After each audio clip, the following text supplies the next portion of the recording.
नमस्कार मित्रों। हम लोग बात कर रहे थे राजनीति विज्ञान विषय की, और मैंने जैसा बताया था आपको कि किसी भी प्रतियोगी परीक्षा में आपका अगर विषय राजनीति विज्ञान है तो पहले उसको थोड़ा समझना आवश्यक है, क्योंकि उसको समझने के पश्चात उसको याद करना आसान हो जाएगा। अगर आप उसको समझेंगे नहीं तो याद करना थोड़ा कठिन होगा। तो समझने की प्रक्रिया में हम लोग चल रहे हैं और 2-3 वीडियो आपको बना रहा हूँ संक्षिप्त में, जो आपको बताएंगे कि राजनीति विज्ञान विषय क्या है। ये हमने देखा था पॉलिटिकल साइंस।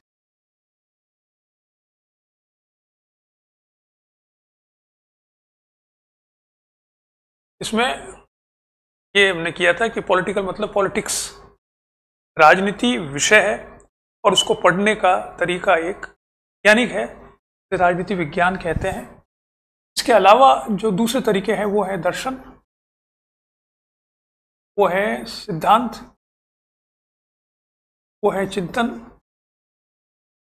और वो है वाद या विचारधारा। कल थोड़ा सा हमने राजनीति के बारे में बात की थी कि राजनीति परंपरागत रूप से राज्य की गतिविधियों को के रूप में परिभाषित की जाती है। आज थोड़ा सा ये देखें कि इसका अध्ययन जो किया जाता है वो किस प्रकार से किया, और भारत में इस अध्ययन को राजनीतिक विज्ञान क्यों कहते हैं। राजनीति का वैज्ञानिक तरीके से अध्ययन करने के बारे में बात 19वीं शताब्दी से आरंभ होती है।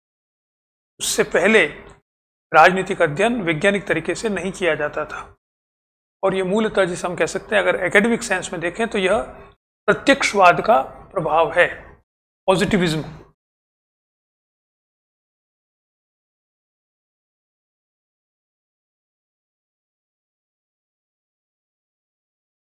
प्रत्यक्षवाद का प्रभाव है जो 1850 से 54 के बीच में आरंभ होता है, जब एक फ्रांसीसी विचारक 6 वॉल्यूम्स लिखता है, इंट्रोडक्शन टू पॉजिटिव फिलॉसफी, और उसको संक्षेप में कहा जाता है पॉजिटिविज्म। की धारणा क्या थी? उसकी धारणा यह थी कि समाज का अध्ययन भी प्रकृति के अध्ययन की तरह किया जा सकता है, विवेकीकृत तरीके से किया जा सकता है और वैज्ञानिक तरीके से किया जा सकता है, और उसे करना चाहिए। इसको स्वीकार करके समाज से संबंधित जितने भी अध्ययन थे, चाहे राजनीति के हो, चाहे सामाजिक हो, आर्थिक हो या कोई और अध्ययन हो, उन सबको वैज्ञानिक तरीके से अध्ययन करने का प्रयास आरंभ हुआ। और इसलिए राजनीतिक अध्ययन जब वैज्ञानिक तरीके से करने की बात करने लगे तो उसे राजनीति विज्ञान कहा गया। इसको सबसे ज़्यादा बढ़ावा कि राजनीति को विज्ञान से अध्ययन करना चाहिए, वैज्ञानिक तरीके से, ये अमेरिका ने दिया, क्योंकि अमेरिका ने सबसे पहले इस बात को बताने का प्रयास किया कि समाज में जो महत्व है किसी चीज़ का, किसी चिंतन का, किसी व्यक्ति का, किसी संस्था का, किसी किताब का, तो वो इस बात में है कि उससे समाज को क्या लाभ होता है एक्चुअली, यथार्थ में। और अधिकतर जो लाभ समाज को होते हैं वो विज्ञान की टेक्नोलॉजी में परिवर्तित होने से। 19वीं शताब्दी में हम जानते हैं कि बहुत से नई बातें सामने आई थी, इनका प्रयोग व्यापक रूप से होने लगा था। जो विज्ञान में परिवर्तन हुए वो टेक्नोलॉजी के रूप में सामने आए, और 19वीं शताब्दी में आते आते उनका प्रयोग व्यापक रूप से होने लगा और जन सामान्य उसका लाभ लेने लगा। जैसे भाप का इंजन बना तो ट्रेन आरंभ हुई थी, जैसे कारें बननी शुरू हुई, जैसे कम्युनिकेशन के अंतर्गत फोन का आविष्कार हुआ, जैसे बहुत सी जो बीमारियां हैं उन बीमारियों के इलाज होने शुरू हुए, उनके टीके बनने शुरू हुए। 19वीं शताब्दी में विज्ञान का बोलबाला था। इसलिए विज्ञान, हर विषय का अध्ययन करने वाला अपने आप को वैज्ञानिक कहता था, तभी उसकी पहुंच होती थी, पहचान होती थी समाज में। इसलिए राजनीतिक अध्ययन करने वाले राजनीति वैज्ञानिक होने लगे, और राजनीति विज्ञान 19वीं शताब्दी के उत्तरार्ध में, 20वीं शताब्दी का आरंभ होते होते इस विषय का नाम राजनीति विज्ञान हो गया। लेकिन सारी दुनिया में ऐसा नहीं है। जैसे आप इंग्लैंड में जाए तो वहाँ पर डिपार्टमेंट ऑफ पॉलिटिक्स या पॉलिटिकल स्टडीज मिलेंगे, पॉलिटिकल साइंस नहीं मिलेगा आपको।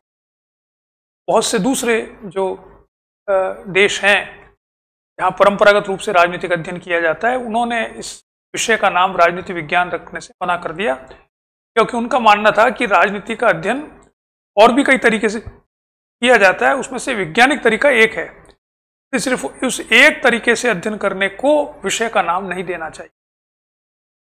यूरोप में बहुत सी जगह पर इन्हें पॉलिटिकल साइंस नहीं कहा जाता, लेकिन भारत में उसको पॉलिटिकल साइंस कहा जाता है।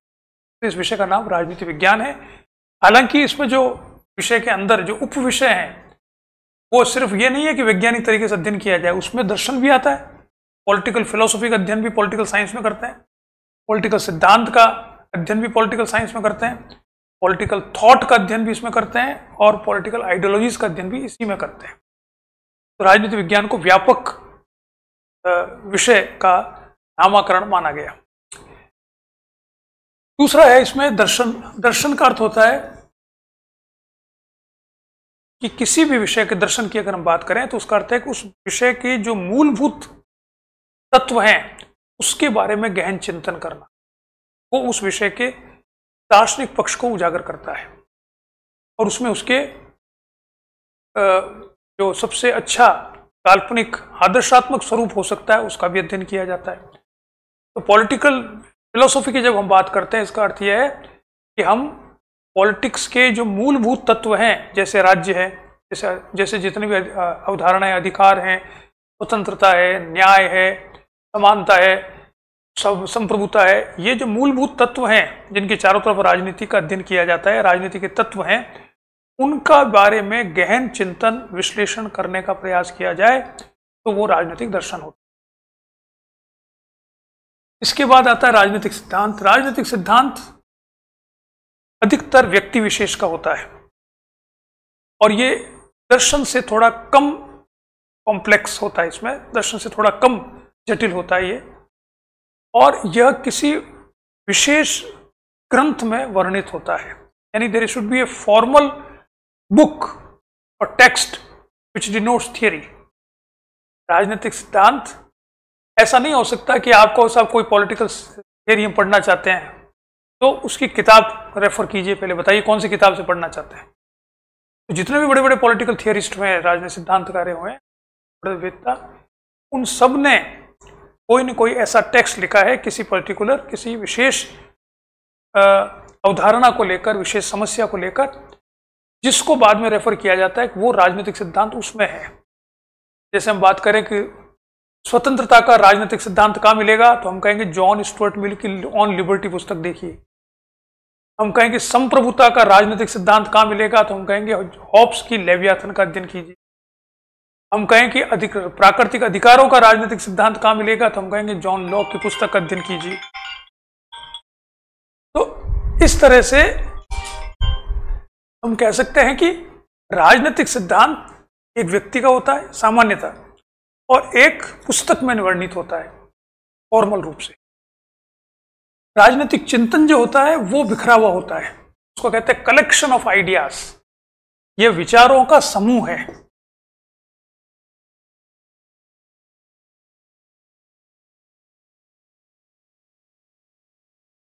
ये बिखरे हुए विचार होते हैं राजनीति के बारे में।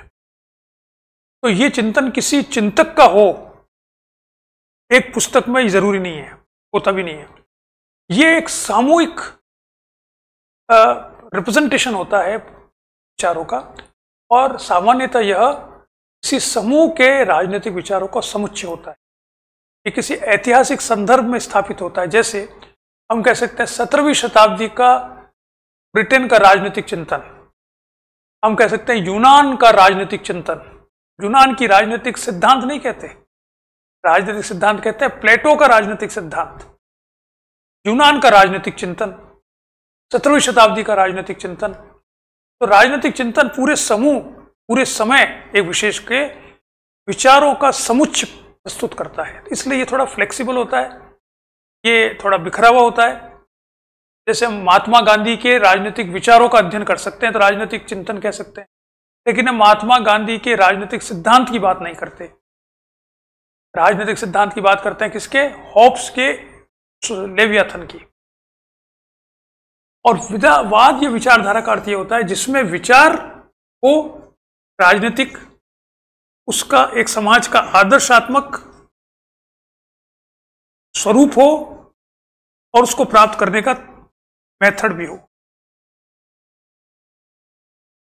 यानी राजनीतिक विचारधारा वो होती है जो 19वीं शताब्दी में आरंभ हुई, यानी आप मानेंगे थोड़ा सा पहले जो फ्रांसीसी क्रांति हुई थी उससे राजनीतिक विचारधारा शब्द सामने आता है। और कार्ल मार्क्स ने सबसे पहले इसको स्थापित किया एक महत्वपूर्ण पक्ष के रूप में, जब उसने कहा कि सारे राजनीतिक विचार राजनीतिक विचारधारा का स्वरूप होता है, अलग कुछ नहीं होता।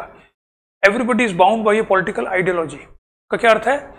अर्थ है हर व्यक्ति जो विचार दे रहा है वह राजनीति के बारे में विचार करता है और राजनीति के आधार पर एक आदर्श समाज की कल्पना करता है और उस आदर्श समाज को कैसे प्राप्त किया जाए इसका तरीका भी बताता है और अंत में वो इसमें हिस्सेदारी भी करता है, यानी पॉलिटिकल आइडियोलॉग बनता है। तो पॉलिटिकल आइडियोलॉजी का मतलब जिसमें विचार हो, जिसमें आदर्श समाज का चिंतन हो, जिसमें आदर्श समाज को प्राप्त करने का तरीका हो और जिसमें आदर्श समाज को प्राप्त करने के तरीके में हिस्सेदारी भी हो, तब हम कहते हैं किसी की राजनीतिक विचारधारा है। जैसे ये सारी विचारधारा 20वीं शताब्दी में हम देखते हैं उदारवाद, साम्यवाद, समाजवाद, फासीवाद, अराजकतावाद वगैरह वगैरह।